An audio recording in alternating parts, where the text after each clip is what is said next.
Hello, learn and grow with Ayishu എന്ന YouTube ചാനലിൻ്റെ പുതിയൊരു വീഡിയോയിലേക്ക് ഏവർക്കും സ്വാഗതം.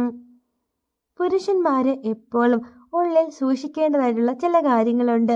ഈ കാര്യങ്ങളൊക്കെ നിങ്ങൾ എപ്പോഴും ഉള്ളിൽ രഹസ്യമായിട്ട് കൊണ്ടു നടക്കണം. ഇല്ലെങ്കിൽ ലാസ്റ്റ് നിങ്ങൾക്ക് തന്നെയായിരിക്കും ഇത് പണിയായിട്ട് വരിക. നോക്കാം എന്തൊക്കെ കാര്യങ്ങളാണ് പുരുഷന്മാർ ഉള്ളിൽ സൂക്ഷിക്കേണ്ടത് എന്നുള്ളത്. ഫസ്റ്റ് പോയിന്റ്, ഏതൊരു പുരുഷനും എപ്പോഴും ഉള്ളിൽ സൂക്ഷിക്കേണ്ടതായിട്ടുള്ള ഒരു കാര്യമാണ് നിങ്ങളുടെ കുടുംബ പ്രശ്നം. നിങ്ങൾ ഹസ്ബൻഡ്, വൈഫ് അല്ലെങ്കിൽ നിങ്ങളുടെ പേരൻസ് ഒക്കെ ആയിട്ട് ഒരുപാട് പ്രശ്നങ്ങൾ ഉണ്ടാവും. ഏതൊരു കുടുംബമാണെങ്കിലും അവിടെയൊക്കെ പ്രശ്നങ്ങളും കാര്യങ്ങളൊക്കെ ഉണ്ട്. ഈ കാര്യങ്ങൾ ഒരിക്കലും നിങ്ങൾ നിങ്ങളുടെ ഫ്രണ്ട്സിനോടോ അല്ലെങ്കിൽ വേറെ റിലേറ്റീവ്സിനോടോ ഒക്കെ ഷെയർ ചെയ്യാതിരിക്കുക. നിങ്ങളുടെ മനസ്സിന് ഒരു ആശ്വാസം കിട്ടാനൊക്കെ ആയിരിക്കും നിങ്ങളുടെ പ്രശ്നങ്ങളും കാര്യങ്ങളൊക്കെ നിങ്ങളുടെ ഫ്രണ്ട്സിനോടൊക്കെ ഷെയർ ചെയ്യുക. പക്ഷെ നാളെ ഒരു ദിവസം അവർ ചിന്തിക്കുക ഇതാണ്, സ്വന്തം വീട്ടുകാരും പോലും നേരെ നോക്കാൻ കഴിവില്ലാത്ത ഇവനെ കൊണ്ട് എന്തിനു കൊള്ളാം. ഇങ്ങനെയായിരിക്കും അവർ ഉള്ളിൽ അല്ലെങ്കിൽ നാളെ ഒരു ദിവസം പറയുക. അതുകൊണ്ട് നിങ്ങളുടെ ഫാമിലിയിൽ എന്ത് പ്രശ്നം ഉണ്ടെങ്കിലും അത് നിങ്ങൾ പരസ്പരം അങ്ങോട്ടും ഇങ്ങോട്ടും ഒക്കെ പറഞ്ഞു തീർക്കുക. ഒരിക്കലും അത് മൂന്നാമത്, ഇപ്പോൾ ഹസ്ബൻഡ് ആൻഡ് വൈഫാണെങ്കിൽ നിങ്ങൾ തമ്മിലുള്ള പ്രശ്നം ഒരിക്കലും മൂന്നാമത് ഒരാളെ അറിയിക്കരുത്. അത് നിങ്ങളുടെ ആ ഒരു ഫാമിലിയിൽ തന്നെ നിൽക്കണം. ഇതാണ് ഫസ്റ്റ് പോയിന്റ്. ഇനി സെക്കൻഡ് പോയിന്റ് എന്ന് പറയുന്നത്, ഏതൊരു പുരുഷനും എപ്പോഴും സൂക്ഷിക്കേണ്ട ഒരു രഹസ്യമാണ് നിങ്ങളുടെ ബാങ്ക് ബാലൻസ്. നിങ്ങളുടെ ബാങ്ക് ബാലൻസ് എപ്പോഴും നിങ്ങൾ മാത്രം അറിഞ്ഞിരിക്കുക. നിങ്ങളുടെ ബാങ്ക് ബാലൻസ് അല്ലെങ്കിൽ എത്ര എമൗണ്ട് ഉണ്ട്, നിങ്ങളുടെ സാലറി എത്രയാണ്, ഇങ്ങനത്തെ കാര്യങ്ങൾ ഒന്നും തന്നെ നിങ്ങൾ ആരോടും ഷെയർ ചെയ്യേണ്ട. മറ്റുള്ളവർക്ക് ഇതൊക്കെ അസൂയ അല്ലെങ്കിൽ ഒരു കുശുമ്പായിരിക്കും കേൾക്കുമ്പോൾ ഉണ്ടാവുക. നിങ്ങൾ വിചാരിക്കും നിങ്ങളിത് പറയുമ്പോൾ എല്ലാവർക്കും ഭയങ്കരമായിട്ട് ഹാപ്പിയാകും അല്ലെങ്കിൽ സന്തോഷമാകും എന്നൊക്കെ. പക്ഷെ കേൾക്കുന്നവർ അത് ഏത് രീതിയിൽ എടുക്കണം എന്നൊന്നുമില്ല. അവർക്ക് ചിലപ്പോൾ അസൂയായിരിക്കും അല്ലെങ്കിൽ കുശുമ്പൊക്കെ ആയിരിക്കും നിങ്ങളോട് തോന്നുക. അതുകൊണ്ട് ഒരിക്കലും നിങ്ങളുടെ ബാങ്ക് ബാലൻസ് മറ്റുള്ളവരോട് പറയാതിരിക്കുക. അത് നിങ്ങളിൽ തന്നെ എപ്പോഴും ഇരിക്കേണ്ട ഒരു രഹസ്യമാണ്. ഇതാണ് സെക്കൻഡ് പോയിന്റ്. ഇനി തേർഡ് പോയിന്റ് എന്ന് പറയുന്നത്, നിങ്ങൾക്ക് എന്തെങ്കിലും അസുഖങ്ങളോ കാര്യങ്ങളോ ഒക്കെ ഉണ്ട് എങ്കിൽ അതും നിങ്ങൾ മറ്റുള്ളവരോട് വിളിച്ചു കൂവാതിരിക്കുക.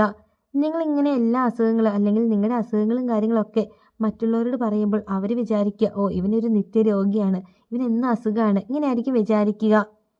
പിന്നെ നിങ്ങളോടൊരു സഹതാപമായിരിക്കും. പിന്നെ അവരെപ്പോൾ നിങ്ങളെ കണ്ടാലും ആ ഒരു സഹതാപത്തിലായിരിക്കും നിങ്ങളോട് സംസാരിക്കുക.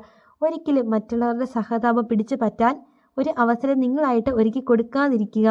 അത് നാളെ നിങ്ങൾക്ക് തന്നെ പണിയാകത്തേ ഉള്ളൂ. അതുകൊണ്ട് ഈ കാര്യമൊക്കെ എപ്പോഴും നിങ്ങൾ രഹസ്യമായിട്ട് ഉള്ളിൽ സൂക്ഷിക്കുക. ഇതാണ് തേർഡ് പോയിന്റ്. ഇനി ഫോർത്ത് പോയിന്റ് എന്ന് പറയുന്നത്, ചില വ്യക്തികളുണ്ട്, അവരെന്തെങ്കിലും ഒരു നല്ല കാര്യം ചെയ്യുകയാണെങ്കിൽ അത് നാട് നീളെ അങ്ങോട്ട് പറഞ്ഞ് ആഘോഷിക്കും. അതായത് എല്ലാവരോടും വിളിച്ചങ്ങോട്ട് കൂവും. പക്ഷേ ഒരിക്കലും നിങ്ങളിങ്ങനെ ചെയ്യാതിരിക്കുക. നിങ്ങൾ ഭയങ്കര സന്തോഷത്തിൽ അല്ലെങ്കിൽ ഒരു നല്ല കാര്യം ചെയ്തപ്പോൾ അതെല്ലാവരും അറിയണം അല്ലെങ്കിൽ അറിഞ്ഞിട്ട് അങ്ങനെയൊക്കെ ചെയ്യട്ടെ എന്നൊക്കെ വിചാരിച്ചിട്ടായിരിക്കും ഇങ്ങനെ പറയുന്നത്. പക്ഷേ ചില ആളുകൾ വിചാരിക്കുക നിങ്ങൾ ഭയങ്കര പൊങ്ങച്ചം പിടിച്ചൊരു വ്യക്തിയാണ് അല്ലെങ്കിൽ സ്വയം ഒരു പൊങ്ങനാണ്, ഇങ്ങനെയൊക്കെ ആയിരിക്കും വിചാരിക്കുക. നിങ്ങൾ ചിന്തിക്കുന്ന രീതിയിലായിരിക്കില്ല മറ്റുള്ളവർ ആ ഒരു കാര്യം ചിന്തിക്കുക. അതുകൊണ്ട് നിങ്ങൾക്ക് നല്ല കാര്യങ്ങളും ഒക്കെ ചെയ്യാം, അതുകൊണ്ടൊന്നും ഒരു കുഴപ്പമില്ല. പക്ഷേ അതൊക്കെ നാലാൾ അറിയാൻ വേണ്ടിയിട്ട് ഇങ്ങനെ വിളിച്ചു കൂവാതിരിക്കുക. അതെപ്പോഴും നിങ്ങളുടെ ഉള്ളിൽ ഒരു രഹസ്യമായിട്ട് തന്നെ സൂക്ഷിക്കാൻ വേണ്ടി ശ്രദ്ധിക്കുക.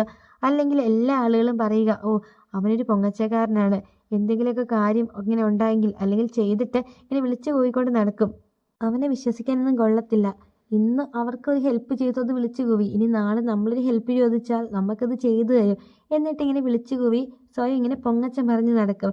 ഇങ്ങനെയായിരിക്കും ബാക്കിയുള്ള ആളുകൾ നിങ്ങളെ പറ്റി സംസാരിക്കുക. അതുകൊണ്ട് ഒരിക്കലും നല്ല കാര്യങ്ങളൊക്കെ ചെയ്തിട്ട് അതെല്ലാവരും അറിയാൻ വേണ്ടിയിട്ട് ഇങ്ങനെ എല്ലാവരോടും പറയാതിരിക്കുക.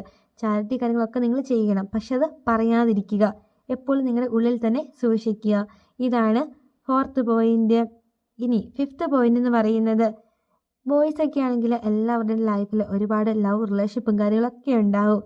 എല്ലാവർക്കും തന്നെ ഒരു പ്രണയബന്ധം ഉണ്ടാവും. അതില്ലാത്തവരായിട്ട് ആരും തന്നെ ഉണ്ടാവത്തില്ല. പക്ഷെ ഇങ്ങനെ ഉണ്ടാവുന്ന പ്രണയബന്ധങ്ങൾ ഇതൊക്കെ നിങ്ങൾ എല്ലാവരോടും ഒരേപോലെ വിളിച്ച് പറയാതിരിക്കുക. കാരണം ലൈഫാണ്, നാളെ ബ്രേക്കപ്പോ കാര്യങ്ങളൊക്കെ ഉണ്ടാകാം. അങ്ങനെ ഉണ്ടാവാതിരിക്കാൻ വേണ്ടി പ്രാർത്ഥിക്കാം. പക്ഷെ അങ്ങനെയൊക്കെ ഉണ്ടാവാനുള്ള പോസിബിലിറ്റി ഭയങ്കര കൂടുതലാണ്.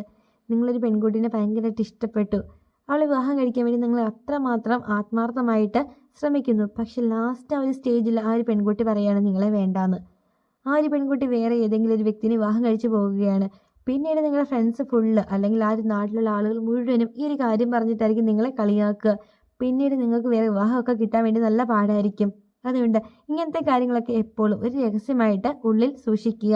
അപ്പോൾ ഇത് ഗേൾസിനും ബാധകമാണ്. പെൺകുട്ടികൾ ഈ കാര്യങ്ങളൊക്കെ ഉള്ളിൽ കൊണ്ട് നടക്കുക. എല്ലാവരോടും വിളിച്ച് പറയാതിരിക്കുക. അപ്പോൾ ഇന്നത്തെ വീഡിയോ എല്ലാവർക്കും ഒരുപാട് യൂസ്ഫുൾ ആയെന്ന് തന്നെ വിചാരിക്കുന്നു. ആദ്യമായിട്ടാണ് ഈ ചാനൽ കാണുന്നതെങ്കിൽ ചാനൽ സപ്പോർട്ട് ചെയ്യാനും അതേപോലെ തന്നെ വീഡിയോക്ക് ലൈക്ക് ചെയ്യാനും മറക്കരുത്. അപ്പോൾ അടുത്ത ദിവസം പുതിയൊരു ടോപ്പിക്കായിട്ട് നമുക്ക് വീണ്ടും കാണാം. Thank you for watching.